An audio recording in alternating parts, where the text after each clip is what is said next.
Good morning. You know, this past year with the COVID virus, Church of the Oaks has experienced some limitations, but we've managed to find ways to bypass or transcend some of those limitations.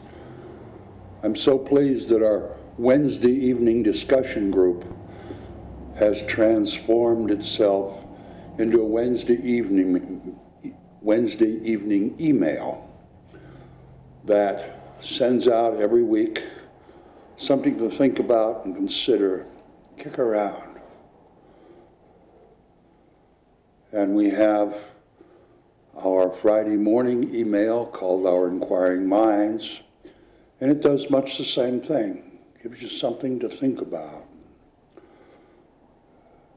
And if you would like to receive that and don't, the Wednesday evening mail, it comes via email and the heading is Dropbox. And get a hold of Barbara Cullihan or his name will come out of my head here in a second, or me, and we will make sure you get it. The Thursday or the Friday morning Inquiring Minds email, just go to our website, churchoftheoaks.org, and on the link at the top it says Contact Us.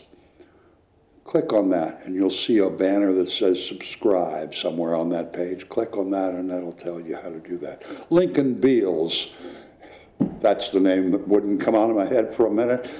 He and Barbara do the Wednesday night email, and it will show on your browser as Dropbox.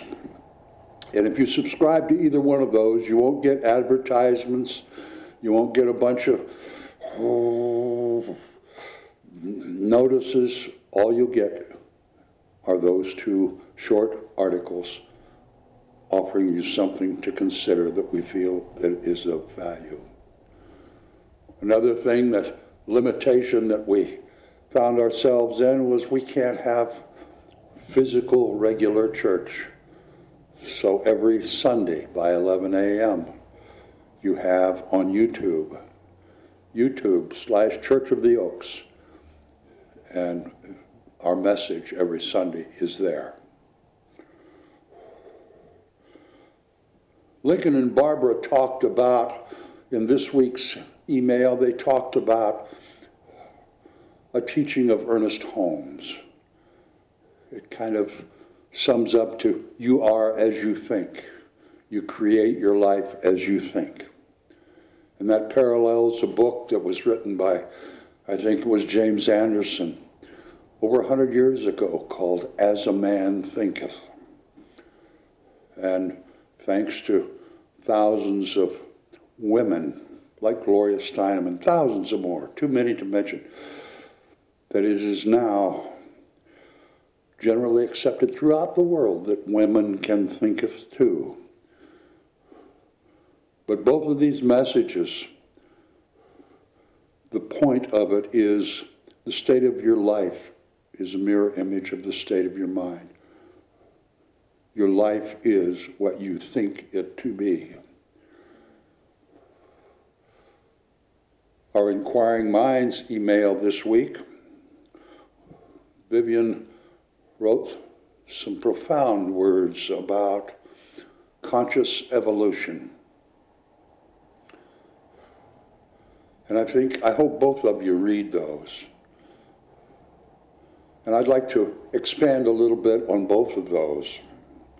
And I'm going to begin by doing that by asking you a question. When you wake up in the morning, what do you see? And I'm not so much, most of us actually, first thing we're aware of seeing is probably the toilet, and then the coffee pot or the teapot or the jug of orange juice, or however we start our day. But the question refers to when you look at your day, the day before you, when you when you look at it and consider what it is are you going to do today, what do you see?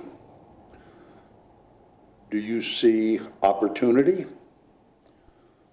Do you see same old day at the job, same old this, same old that? Do you see possibility? Do you see limitation? Do you see challenge? Do you see anything positive? Do you see negative? I'm going to ask you tomorrow to try something. You know, we talk about consciousness here all the time, constantly. And we talk about this thing called we consciousness. So tomorrow morning when you wake up and when you're ready to look at your day, I would like you to look at your day with your we glasses on, your we consciousness, using that. What do you see in your day, looking at your day with a we consciousness rather than a me? What do you see our day will be like? And those same questions. Do you see opportunity? Do you see possibility? Do you see limitation? Sure. Do you see challenges? Sure. But those challenges and limitations can be met, can be overcome, can be worked out. Vivian spoke in her Inquiring Minds this week about conscious evolution. Deepak Chopra said there is one person in this world who is probably the most visionary, the most informed about conscious evolution.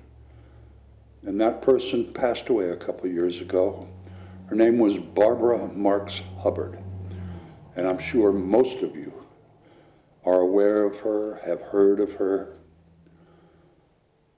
And her insight was, I think, quite profound. It was all about conscious evolution. You know, when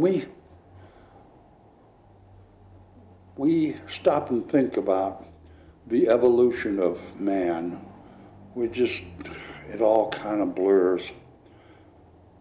But our universe has evolved constantly, nonstop, since its existence.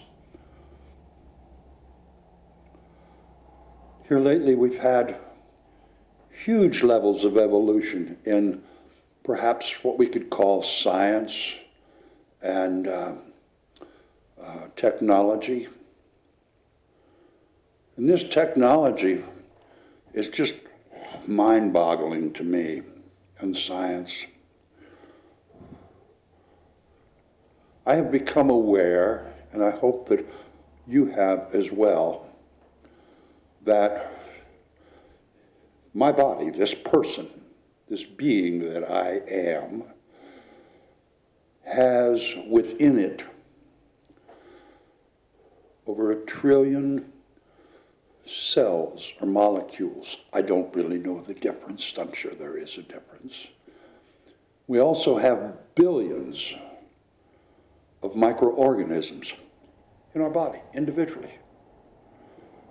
Those numbers, I can't even really fathom what those numbers mean. And when you compound with that there are 7.5 billion of us, human beings on this earth, and each one of us contains those same types of molecules and microorganisms. And what is really interesting to me is that means that within me is like an entire universe, way more than I can comprehend or wrap my head around. And that's multiplied by 7.5 billion times. And actually, it's much greater than that. Because with the genoscience I don't even know what to call it, but through our DNA and things like DNA,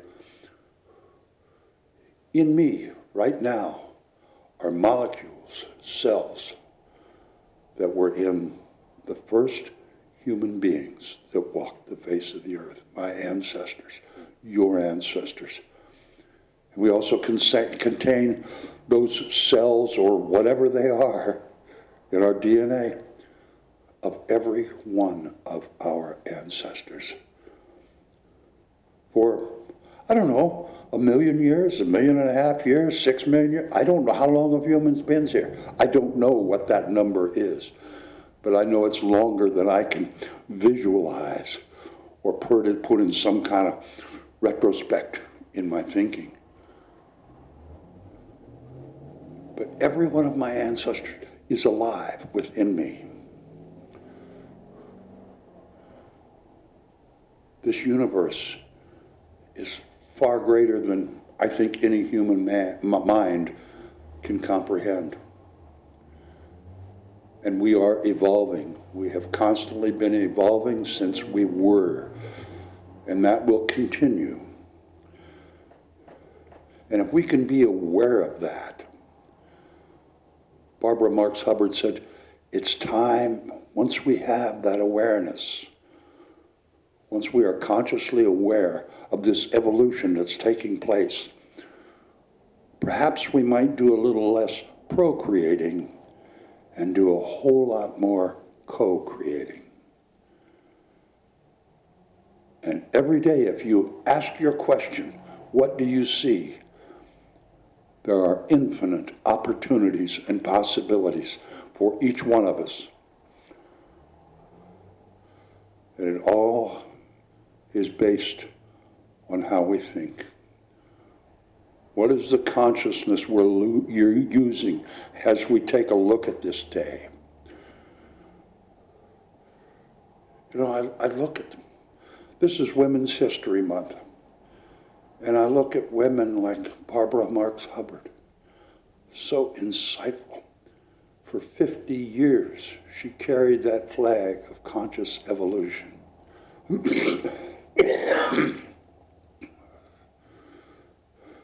And women like Gloria Steinem, just to name one of thousands, that lived their lives for the purpose of helping women and our whole population to understand and realize that women can think of too, that women are equal beings. And then there's women like Shirley Chisholm from New York, first woman of color elected to the United States Congress, first woman of color to run for president of the United States. And she had this awareness, this conscious thought of evolution.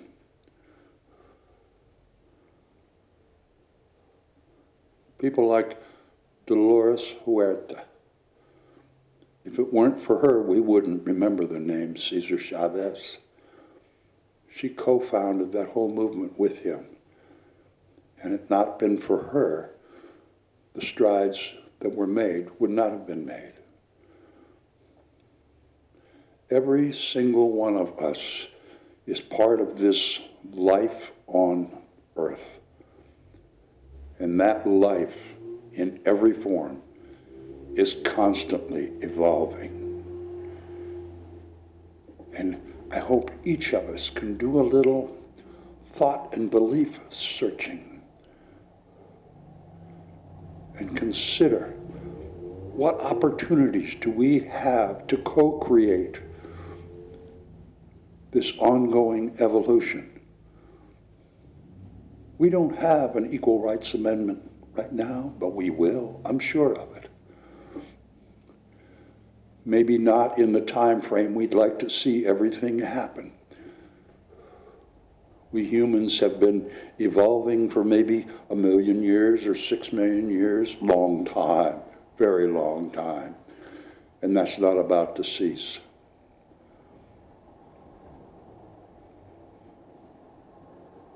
friend of mine sent me an email the other day. We talk about co-creating and the tools we need to expand our awareness and stuff. A friend sent me a little email about 2 very valuable tools in our physical lives, in our day-to-day physical lives. And I thought I'd pass it along.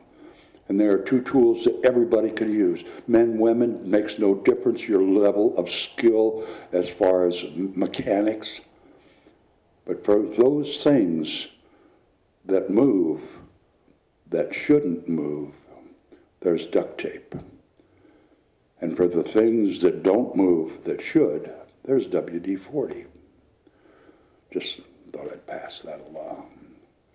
But my friends, we have within us the power to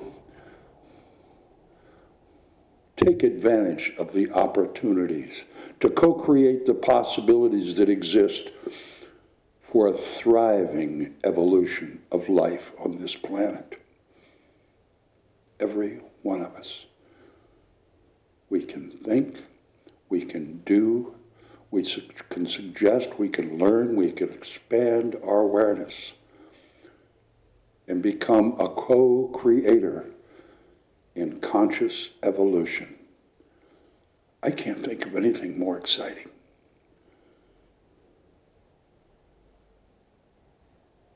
Not a thing more exciting than be able to co-create a piece of the future of life on this planet, of our universe. And so it is, and so it shall be.